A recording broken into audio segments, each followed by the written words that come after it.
Sana kuwa wenyeji wa mkutano huu mkubwa wa Afrika. Zimekuja nchi 21 Tanzania kutoka katika sehemu mbalimbali za Afrika, na hizi ni jitihada zilizofanywa na chama cha cricket, lakini kwa sababu sisi tunajua hizi jitihada zao na tunawaamini maandalizi yao na kila kitu, ilikuwa rahisi serikali kuruhusu mkutano huu ufanyike hapa. Na ukiachana mbali na hizo jitihada zao, hii ruhusa hii inakuja pia kutokana na mtazamo na falsafa ya Mheshimiwa Rais. Mheshimiwa Rais sasa hizi falsafa yake ni ya kuifungua nchi. Sasa kufungua nchi maana yake ni kufungua nchi ni pamoja na kuruhusu matukio makubwa ya kimataifa sisi kwenda na watu kuja, lakini sisi tuna entertain zaidi kuwaleta watu nchini, kwa sababu wanapokuja watu Tanzania sisi tunapata manufaa mengi sana.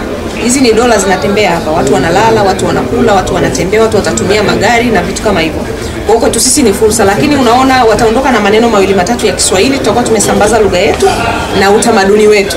Kwa hiyo tu sisi kama serikali tunajisikia fahari sana na tunawapongeza sana chama cha cricket, na tunawashukuru Cricket Africa kwa kuona kwamba Tanzania sasa ndio sehemu pekee ambako wanaweza kufanya jambo lao kwa utulivu mkubwa na wakafurahia na wakapata kile ambacho wameplan kufanya. Salamu na pili, kwenye speech yako umegusia kuhusiana na maendeleo ya cricket Tanzania, na hapo pia katika baraza kuanzisha mashindano ya cricket ya ngazi ya mtashunte na unisete mwaka huu. Mipango iko vizuri sana, na nitarudia tena kusema lengo ni lile lile, kwamba ukiona kuna watu wanafanya jitihada kubwa sana. Tumefika mahali huu mchezo unakwenda kombe la dunia na haujawahi kuchezwa kwenye mashindano ya shule kwenye mfumo rasmi. Wamekuwa wakicheza lakini sio kwenye mfumo rasmi. Sasa kama tumeweza kufika hatua ya kuenda kombe la dunia na kwenye mashindano ya shule tulikuwa hatujawahi kucheza, sasa naona iko haja ya kupeleka shuleni. Tunaweza tukajikuta kumbe sisi kombe la dunia tunaenda kila siku na tunachukua ubingwa, kama kweli wanafunzi watashirikishwa, watacheza.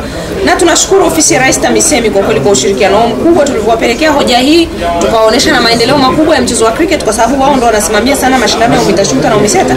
Wakakubali kwamba kwa mwaka huu mara ya kwanza tupeleke mchezo wa cricket kwenye mashindano haya. I'm Mubashir Usmani. I am ICC Chair of Associates, and I'm really honored to be here in Tanzania, and the way Tanzania cricket, especially Mr. Bashiri and his team, who has looked after all the members who was attending this conference, really remarkable hospitality. And you know, Tanzania is a beautiful country. It's known for its nature and its heritage. We're looking forward for this 2 days conference to have a good time here. How about this conference going to open the development of cricket in Africa, especially those countries which has not been developed? Yeah, you know, when we heard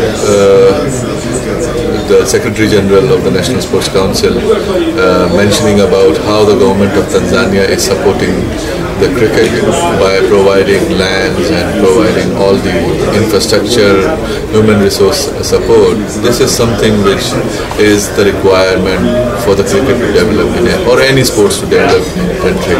And we are really proud and thankful to the government of Tanzania. So giving a kind of